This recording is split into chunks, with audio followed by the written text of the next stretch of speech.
I'm Steve Liebman.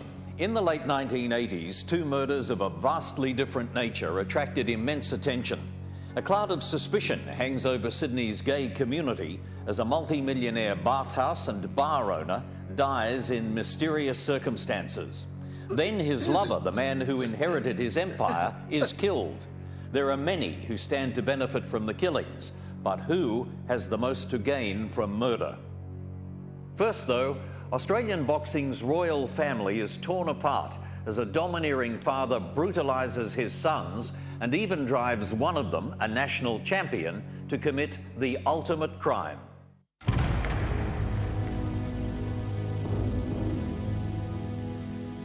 Bit quicker, left, right, to the body. This cocky bantamweight is Cec Waters. He's father to 3 champion boxers. Come on, come on! On the retreat, fight! But nothing the boys face in the ring is as brutal or unforgiving as Cec Waters himself. He drives his sons relentlessly. He dominates and rages at them until they have no will of their own, as the oldest son, Dean, remembers. First of all, the shouting, the screaming, and just absolute rage. You know, like veins would pop in his neck and his face would just become almost purple, just with sheer rage and anger, and he'd sometimes froth at the mouth. It's the uncontrolled rage of his father that will drive Dean Waters to a crime that will haunt him for the rest of his life.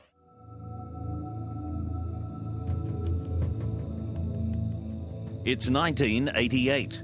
On the New South Wales Central Coast, Alan Hall, a local horsebreaker, is found lying in a pool of blood. He's been ambushed and killed by 2 gunmen. Hall, a petty criminal, has a reputation for not repaying debts, and he's been charged with homosexual assault and drug dealing. Rumours suggest he destroyed a handicapped man's marriage by having an affair with his wife.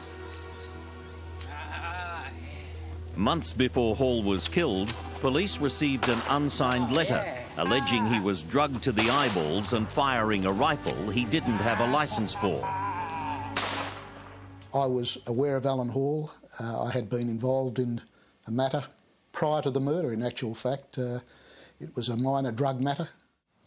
After having his house allegedly shot at and then burgled, a more ominous threat follows in February 1988, when Hall's home is torched by arsonists.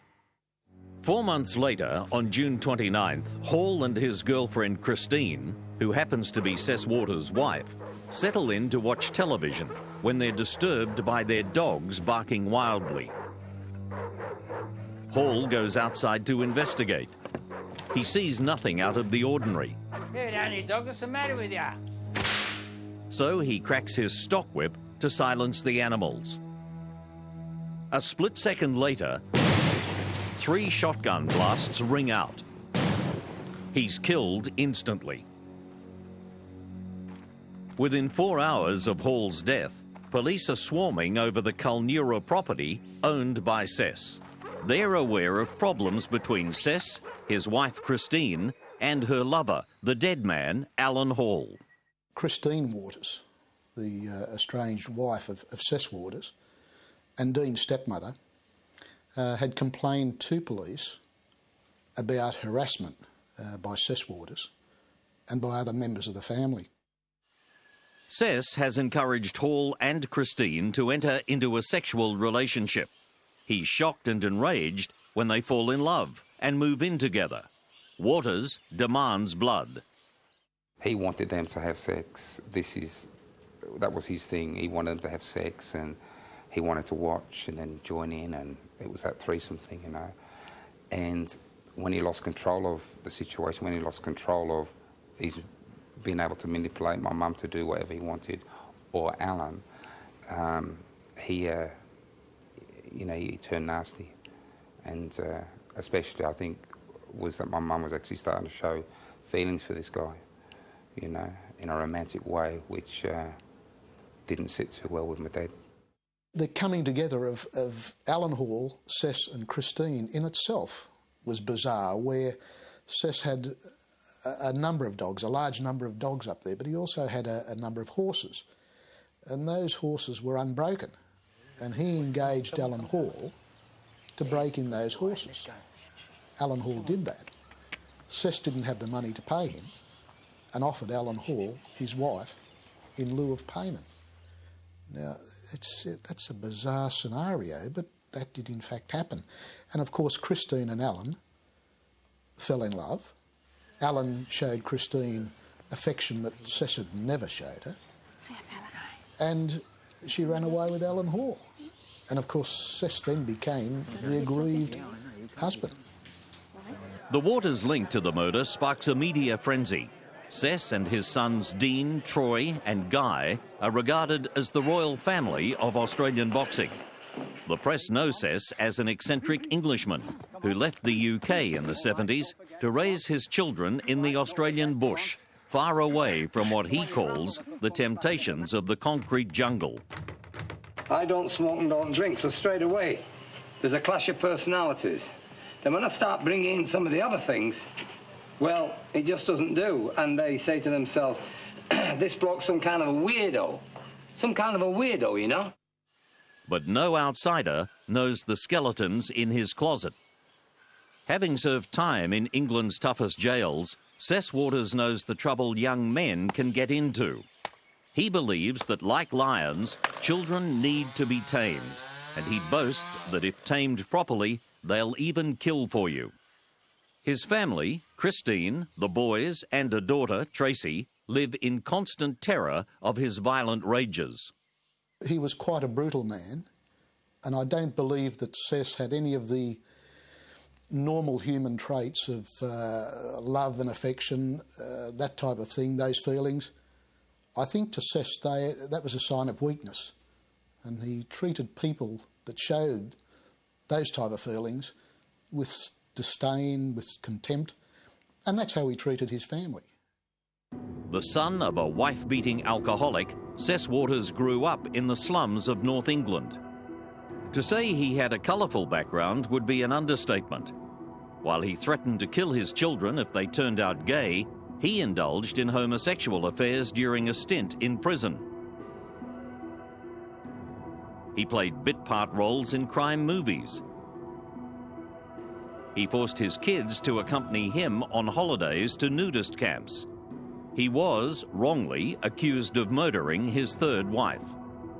His fifth wife, Christine, was forced to work as a prostitute to bankroll his dream of raising 3 world champion boxers. It isn't unusual. He bragged about knowing Britain's most notorious criminals and imposed a demented godlike control over his family. I'm supposed to be some kind of a lunatic. I don't think so. I think I'm some kind of a very, very shrewd parent. We had to pee in a bucket in the middle of the room. He would always he wouldn't allow us to go and use the toilet at night. So we had this bucket in the middle of the lounge room, and we would have to, if we got up, we'd have to go and wee in this bucket. And there were times when he would be there and he would hold my penis while I was weeing into the bucket, and I used to feel very, very inferior and just like yucky. I just didn't want him to touch me. We had no money and we had no job, but we still gave it a go. But strangers never see that side of Cec Waters. Indeed, he trains his children to hide the truth about his evil nature by making them rehearse answers to questions the media might ask about their relationship. Waters further dehumanises his family by allowing a pack of mangy dogs and cats to live in their ramshackle farmhouse. Feces and mess and filth everywhere continuously. And yet we had to live like that, you know, and how do young men, you know, allow that? Well, you know, for us there was no choice in it. You know, I may have been 24 going on 25, still living at home and living under these filthy conditions because we were controlled. The last beating I actually received from my father was when I was 25. And actually at the time I was a professional heavyweight boxing champion of Australia, you know, and I was getting a beating from a guy that was probably up to my neckline. But that was the kind of hold my father had over me and my brothers. Yet Dean always strives to live up to the expectations that make him his father's special boy. I was always my dad's favourite, you know, like he would always tell me that I was his special boy, you know. He always made me feel like, you know, he loved me more than anyone else, you know. And that meant a lot to me, you know. My father was my world. Little could Dean Waters have ever realised his status as Cec's favourite son will mean that he must one day prepare to murder his mother and her lover.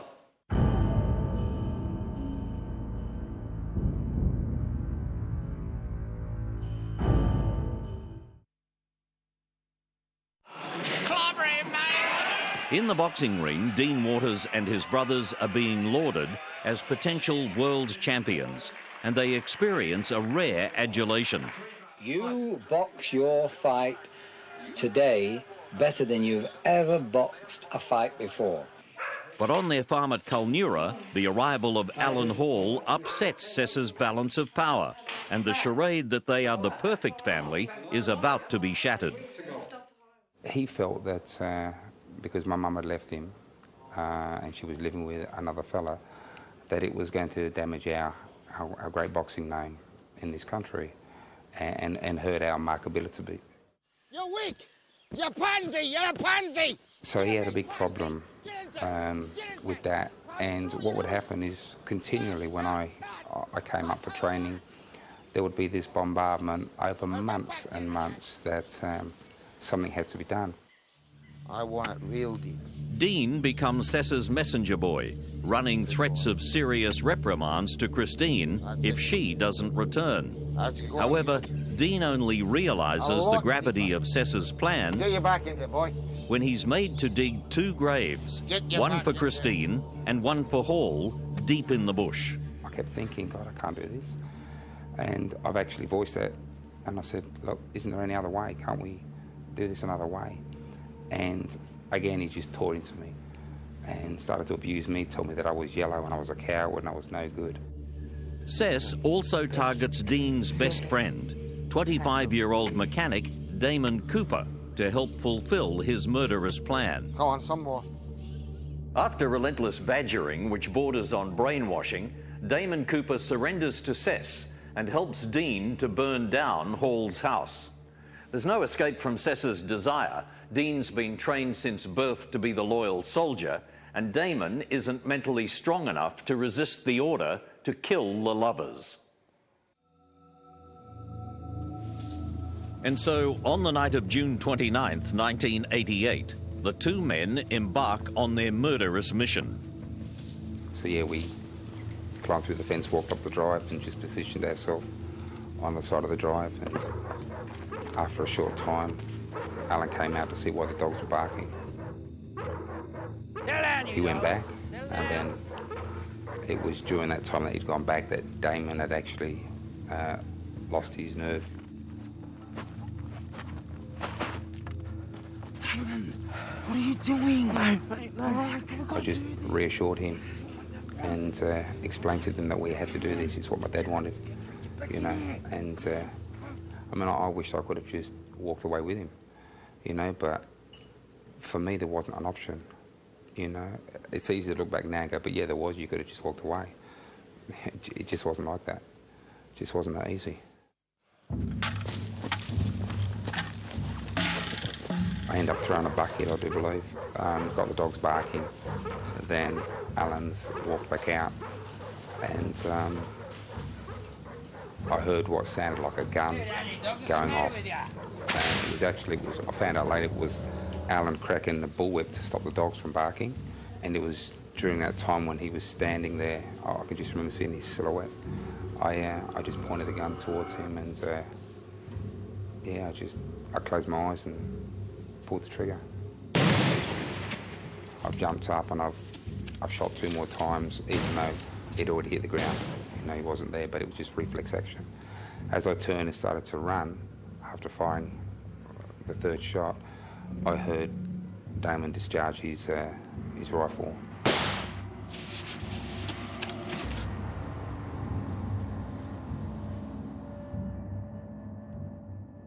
While Sess makes it clear he wants Christine killed, Dean decides the demand to murder the woman he's loved as his mother is impossible to carry out. And it was only on the actual night that I convinced myself that I couldn't do it. You know, I was trying to work a way out of this. The magnitude of this thing was just too big for me. You know, like I couldn't get around it. And probably half an hour before the shooting actually happened, I decided I can't hurt my mum. I can't hurt her. And I remember thinking, I hope my dad's going to be okay with that. With Hall dead, Dean and Damon run off in blind panic. They throw dirt from another location over their car's carpet to cover their tracks in case the police examine the vehicle. Within hours of the ambush, police raid Sess's farm and the house Dean had recently moved into. They've come to the door, knocked on the door. I mean, I was still awake. I couldn't sleep. I was just laying in the bed, and I was just, you know, every time I closed my eyes, I could see the silhouette of Alan. I was just trying to come to terms with the gravity of the crime I just committed. Dean, where you been tonight? I've been here all night. After the police enter Dean's house, he sees something that makes his blood run cold. As I walked in the house and I looked into the bathroom, I could see the bathroom door was ajar. And there were the boots that I'd worn with the mud all over them, and the clothes with residue from the gun blast. And I've seen them, and I've just, I mean, I was already paralysed from what I'd done. Now these officers have come into my home. I'm going to jail there. It's all over. You know, I'm looking at 20 years. Explain this. What's this all about? That's just a video I've been meaning to watch. Something distracted them. On my sideboard, I had a piece of paper, and written on the piece of paper was A Time to Kill, which was actually a movie I was told to get out. And they picked it up, and it just distracted them enough to wonder what all this was about, considering what had just happened.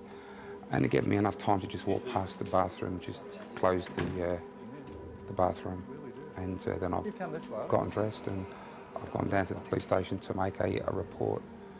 So I don't know what you call that, whether you call it luck or blessing or what, but you know, it was over the very first night, but it wasn't to be. Earlier that night, the gun had been hidden on the property belonging to Damon Cooper's parents before eventually being dumped in the Wyong River.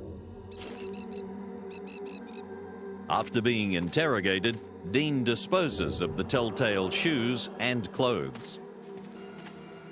Police later discovered that, like Dean, Sess comes very close to being caught that night, but his criminal cunning saves him. Sess, we've got a warrant to search the house. Do you mind if we have a look through? Yeah, off you go. On you go.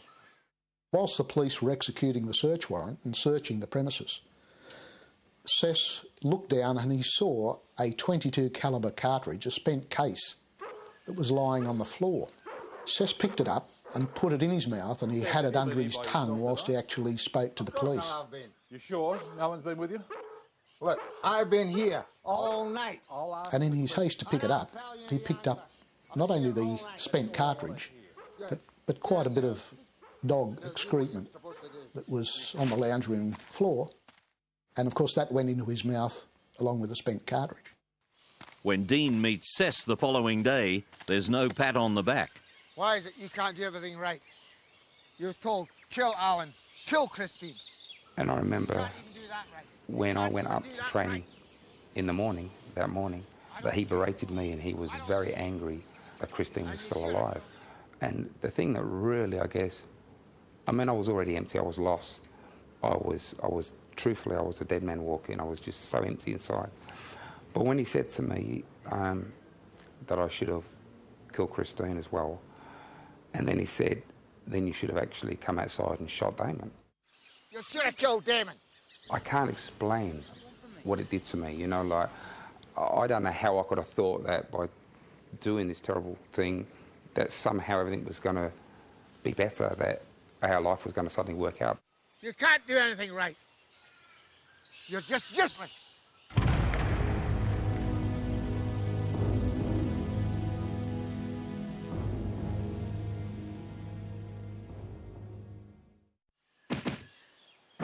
Troy Waters is preparing for his IBF world title shot with Italy's Gianfranco Rossi when police arrest Cec and Dean for the murder of Alan Hall.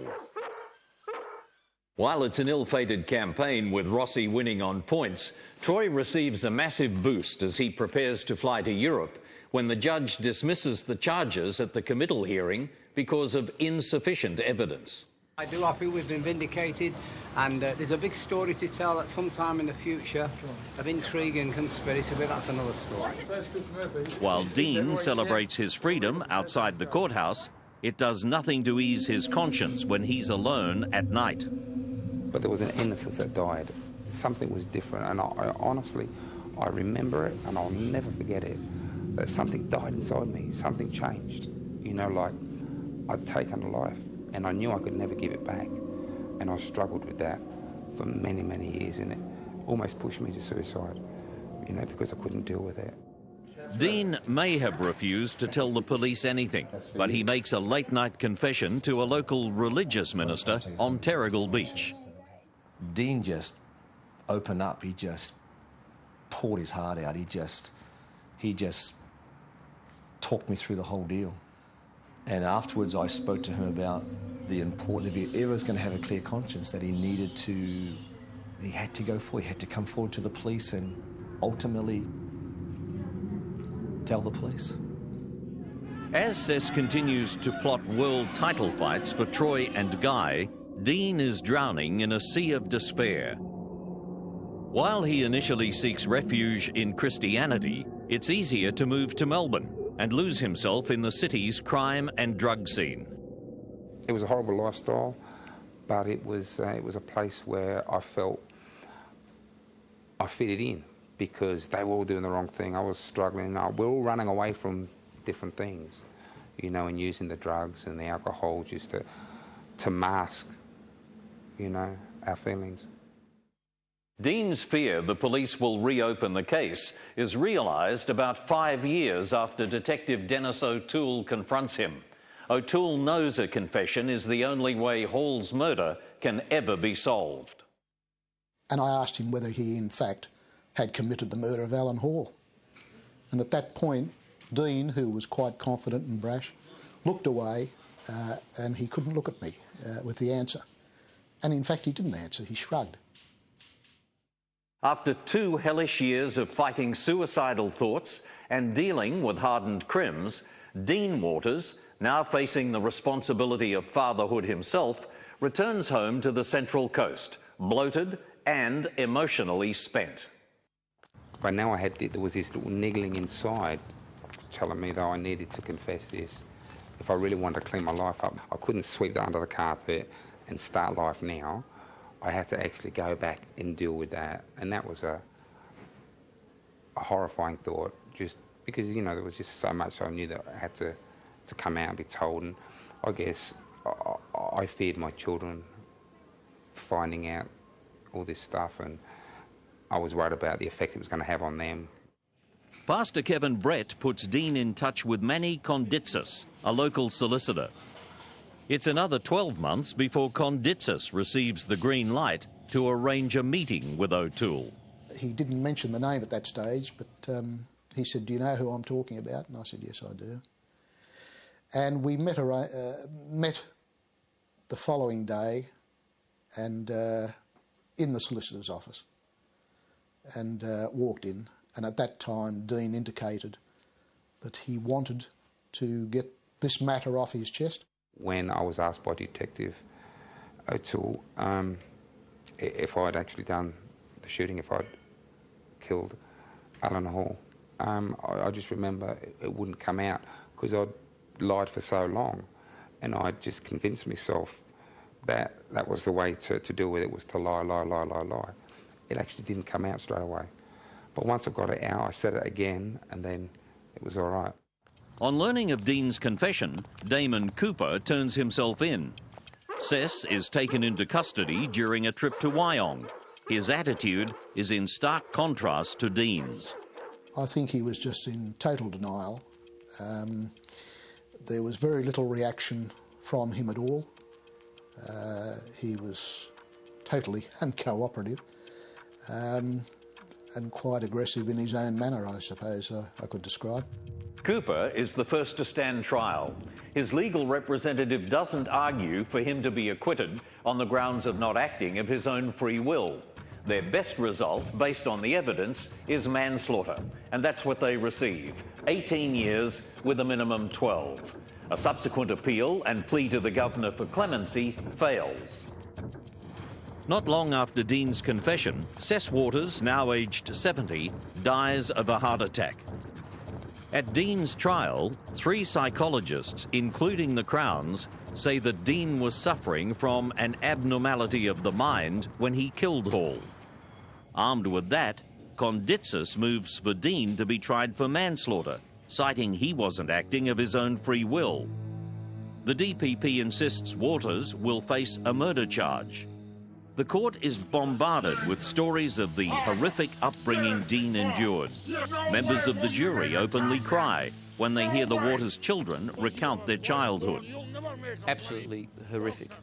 Allowing them to go to bed at night after he's chastised them, and then waking them up at 3 o'clock in the morning after they're in deep sleep and giving them a beating.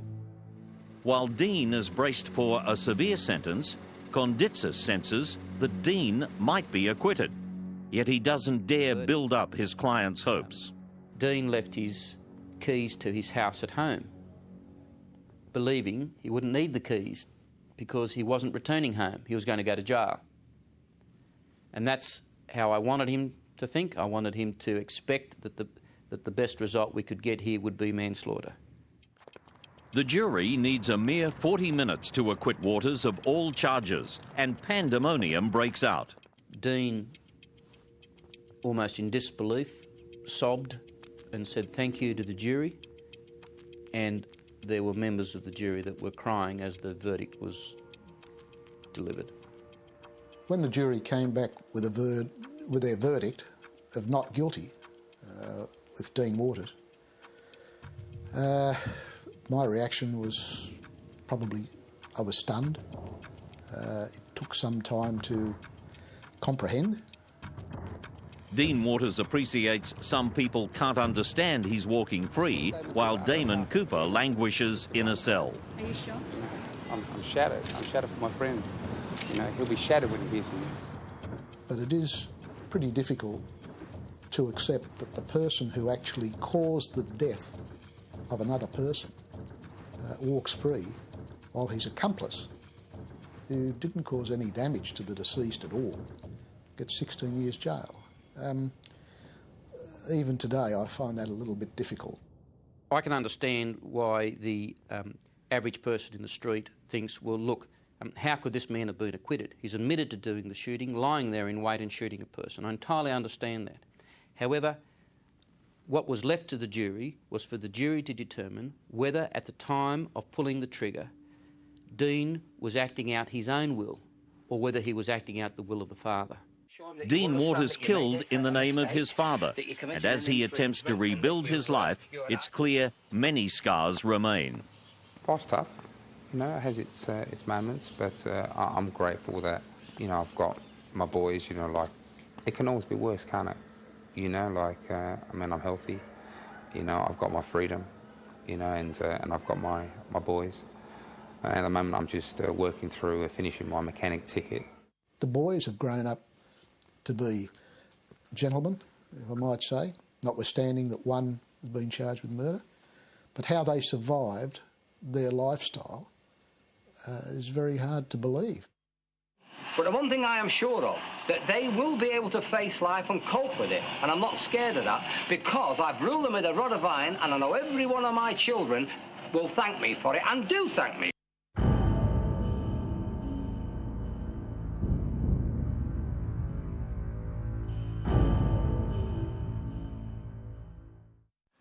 This is the wealthy inner eastern Sydney suburb of Paddington. Here, in 1990, a rich, flamboyant businessman suffering from a range of AIDS-related diseases dies suddenly and suspiciously.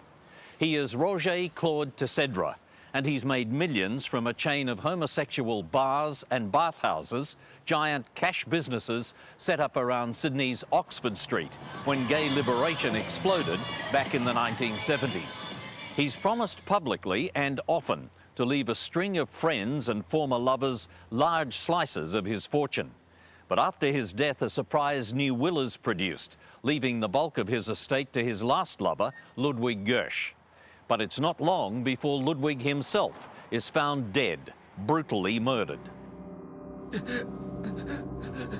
This is the dark side of Sydney's gay underworld, a true story of money, greed, lust, revenge and murder, the sinister inheritance hidden in the will of death.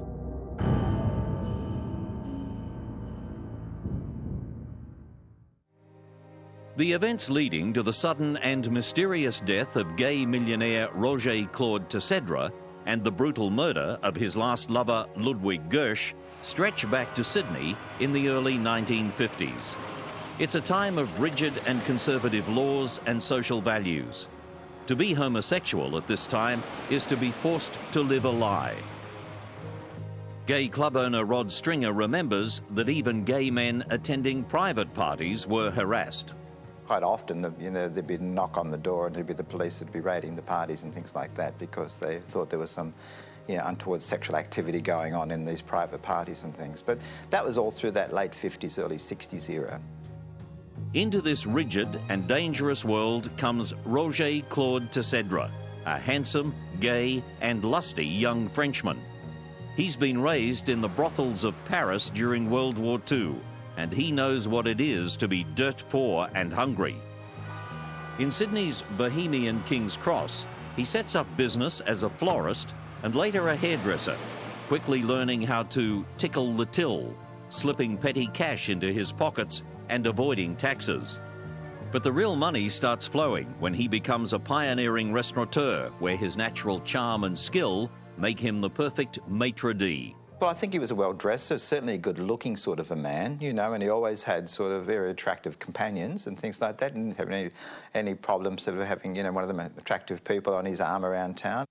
Roger Claude's restaurants are the talk of the town as he entertains the rich and famous, including international show business celebrities, at places like the Plaka and Le Cabanon. Oxford Street identity Craig Petrie remembers his style and generosity. Oh, Roger was fantastic. A wonderful, wonderful maitre d'. Always made you feel welcome, always gave you that free glass of wine, always. Nothing was a problem. His staff were the same. By the 1970s, Roger Claude has become a key member of a group of tough inner-city business and property tycoons. Defying restrictive licensing laws and corrupt police, they operate a chain of bars, lavish nightclubs, discos and bathhouses, Capriccios, 253, Jules and Patches. Most profitable of all are the gay bathhouses with their stream of customers around the clock and their low costs. And a steam bath can run with a staff of 2 people. You can get 100, 200, 300 people a day go in there. It's sort of $5 or $10 a person. So they could be turning over $2,000 or $3,000 a day, with a very minimum staff. The King's Steam Bathhouse is the jewel in Roger Claude's business empire. Roger Claude skims thousands of dollars from its cash registers and travels the world, buying antiques and paintings, which he uses to turn an old house in Paddington into a palace. By the early 1980s, he's also riding the wave of sexual liberation that turned Sydney into the gay capital of the South Pacific. In 1981, he meets Ludwig Gertsch, a 35-year-old Dutchman who becomes his last great love. Gertsch is a poor hairdresser from the wrong side of town, and many of Roger Claude's close friends and potential benefactors believe he's a consummate gold digger. Author Sandra Harvey investigated Ludwig's life. He was a complex character in a way. He was opportunistic, He came from a very poor background, and I think when he met Roger, he realised he was on a good thing. I think Roger was a difficult man to have been with, from all accounts. He tried to emulate Roger in many ways, and he didn't have the charisma or the business nous or the chutzpah that Roger Claude had. So he was sort of like a bit of a sad figure in that regard. Hi there, how you doing? Others, like barman Justin Brash, have their suspicions about the new man, but are more philosophical. Ludwig had sort of been around in the background for a long time, socially, but it was a big surprise when they got together.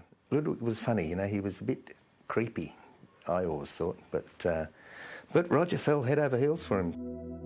The relationship with Ludwig becomes even closer when a blood test in 1985 reveals Roger Claude has been infected with HIV, the human immunodeficiency virus that's sweeping through gay communities around the world. At this time, there are no effective treatments, and gay men are dying in their thousands.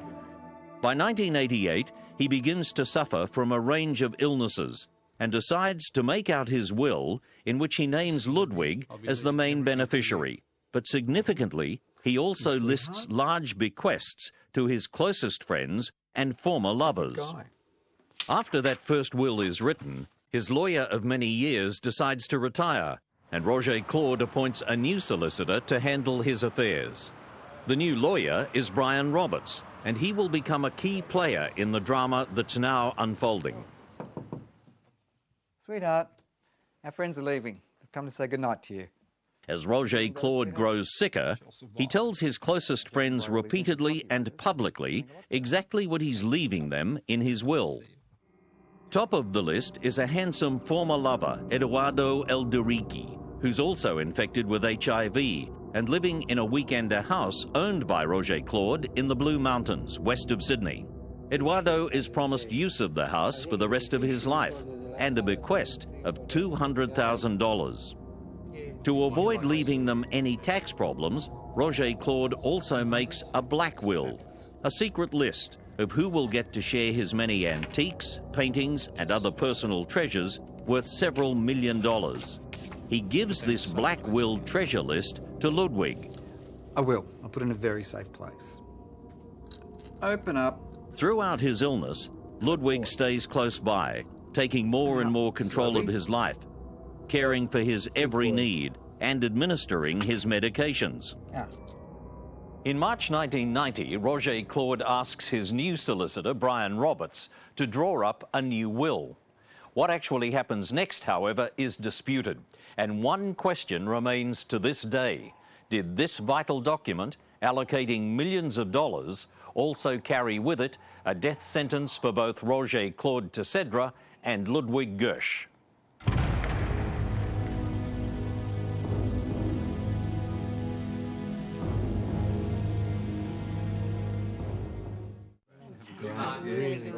In March 1990, millionaire gay businessman Roger Claude Teixeira, suffering from full-blown AIDS, decides to have a new will drawn up.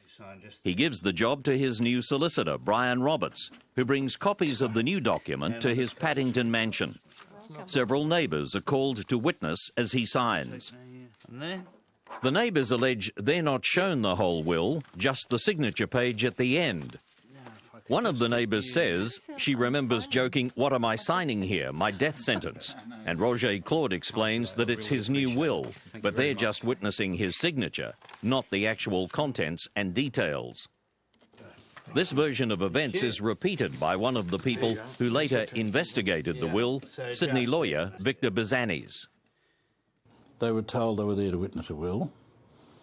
Teixeira made a big flourish, signed it, and then Roberts walked over, invited them to sign it, but said because there were personal things in it, he didn't want them to see it. So he covered it over with a sheet of paper. The will that itself was not a forgery, but it was doctored because later forensic investigation found that the middle bit, where all the beneficiaries were named, etc., were out of line with the paragraphs, which suggested that they were inserted later. Brian Roberts apparently hands a copy of the new will to Roger Claude and supposedly keeps the original. And Hello? Still, Ludwig remains in control.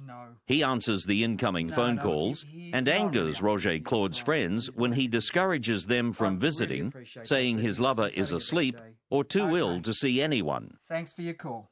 A close friend of Ludwig, who doesn't want to be identified, says it was Roger Claude's wish that Ludwig act as a gatekeeper.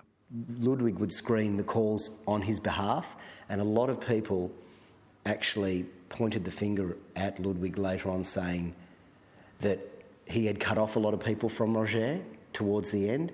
But it wasn't the case. It was actually Roger's choice. He asked Ludwig to do so, and I know because I was there when he did. When several friends do manage to visit him, Roger Claude tells them about their bequests in his will and also tries to show them the Black Will treasure list. I can't find it, sweetheart. But each time, Ludwig claims it can't be found. Okay. The existence and contents of the Black Will are becoming more public, and Ludwig is noticeably nervous and unhappy. At dinner on Easter Sunday night, guests notice the relationship is frostier than ever. Roger Claude, now easily fatigued, retires early. When the meal finishes, they call into his bedroom to say goodnight. As usual, the bed and the bedroom are a mess.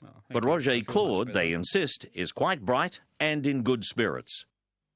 At 8 o'clock next morning, Easter Monday, 1990, Ludwig telephones their close friend Denise Cousins, saying Roger Claude is dead. As the news spreads, friends and former lovers express shock and disbelief, and many immediately suspect foul play. Denise Cousins and her husband Charles are first to arrive at the house after the ambulance, and they notice something very strange. The bedroom is unusually neat, the bed recently remade, and Roger Claude is lying on his back, tucked in with his arms by his side. Ludwig says that's exactly how he found him. And there's something else. Apart from this strangely neat room, friends say Roger Claude never slept on his back. But there's no investigation. Roger Claude's doctor issues a death certificate. The sudden mysterious death is the talk of the gay world. Thought he might have been smothered. He thought he might have been given an overdose. Nobody really knew. The manner in which the body was so whipped away so quickly, the covert way that Gertsch was carrying on.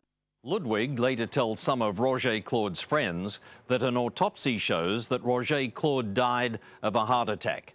And then he tells others that it revealed stomach cancer. He's lying. In fact, there was no post-mortem. And as Roger Claude was known to be suffering from full-blown AIDS, there's no further police investigation at the time.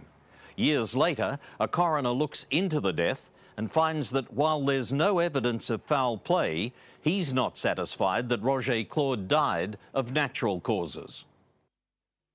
Roberts now produces the document he claims to be the last will and testament of Roger Claude Tessèdre. Ludwig is named as sole executor and official beneficiary of the bulk of the estate, officially valued at $2.7 million. Unofficially, it's believed to be closer to $8 million. That's at least $25 million at today's values. When probate is granted on the will, Ludwig and Roberts reveal that it allocates only small amounts of cash to Roger Claude's closest friends, amounts of $10,000 and $5,000, far less than the hundreds of thousands they had expected to receive. Fury erupts. A brief legal challenge is launched by one friend, but that's later dropped. For Ludwig, the mourning period is short. He's soon out on the town every night, taking drugs, drinking, dancing, and romancing. He meets and begins an affair with a young, handsome, muscular Italian labourer named Vincent Esposito.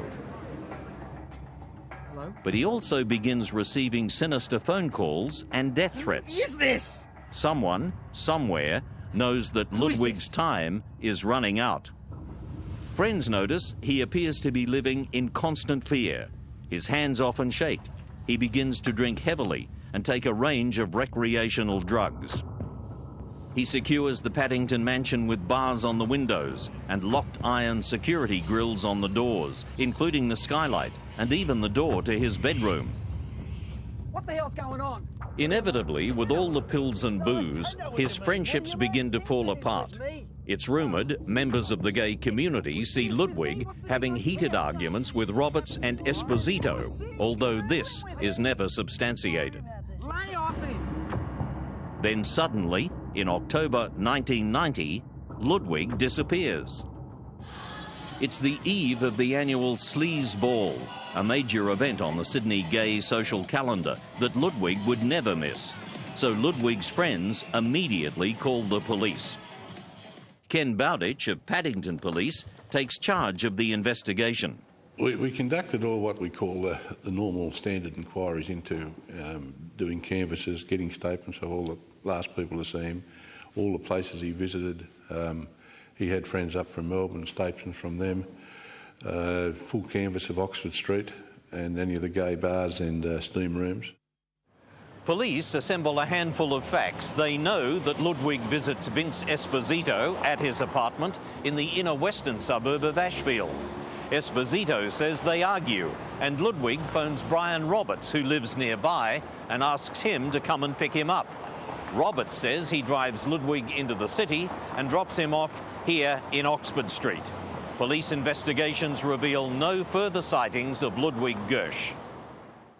Somewhere, sometime on this Friday night in October 1990, Ludwig Gertsch is strangled with an elastic Oki luggage strap, suffocated with a tea towel gag, and his body then wrapped in a doona cover. One neighbour at the Ashfield block of flats says she had a doona cover stolen from her clothesline. Another neighbour at the flats remembers seeing two men carrying a large roll of carpet out of the apartment block. Vince Esposito admits to removing the bedroom carpet from the flat. Does the carpet contain clues to the murder? When Vince left the apartment, suddenly before Christmas, not long after Ludwig had disappeared, the real estate agent discovered that the carpet was missing, and Vince's story was that his children had been sick on it, so he had to move. He got rid of it, which is, bizarre in itself. But I understand that the police actually searched for the carpet and they were told it was burnt, so there was no trace of the carpet, which makes you think that there may have been something further in the carpet that, someone was trying to hide. In November 1990, 3 weeks after Ludwig's disappearance, a bushwalker in the Blue Mountains west of Sydney comes upon his decomposing body wrapped in a doona cover sheet. Detective Ken Bowditch calls in the homicide squad, but a post-mortem provides little in the way of clues as to who committed the brutal murder. From what the pathologist could tell us, he was strangled.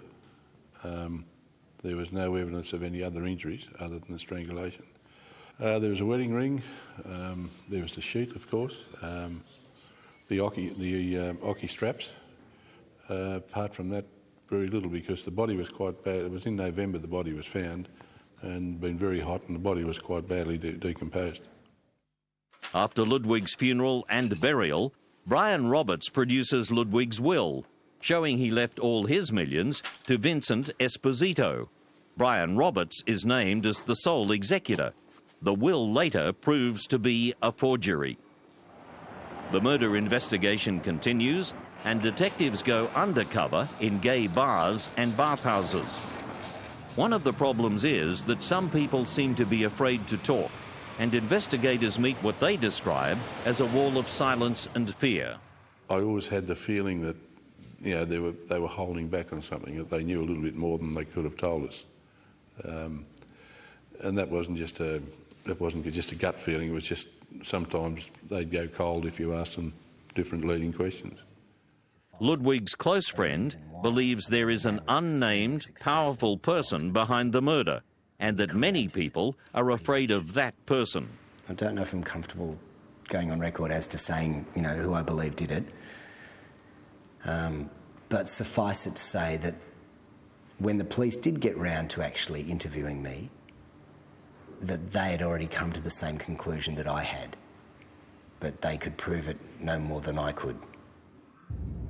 At this stage, There's no investigation into Ludwig's forged will. Probate is granted, and Roberts and Esposito now controlled the whole fortune. Over the next 2 years, under the powers granted in the will, money is withdrawn in large amounts from Ludwig's bank accounts, and all the antiques and works of art in the Paddington mansion are sold off. The house is sold, along with other properties, the last of Roger Claude's multi-million-dollar real estate portfolio. Finally, with homicide detectives at a dead end, a fraud squad detective steps in to look closely at Ludwig's will.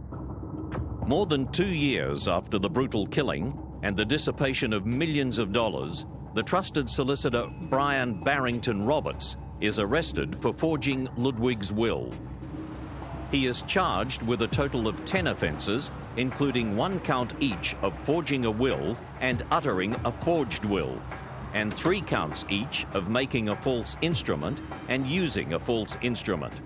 He struck off the roll of solicitors, convicted on all charges, and sentenced to 4 years jail.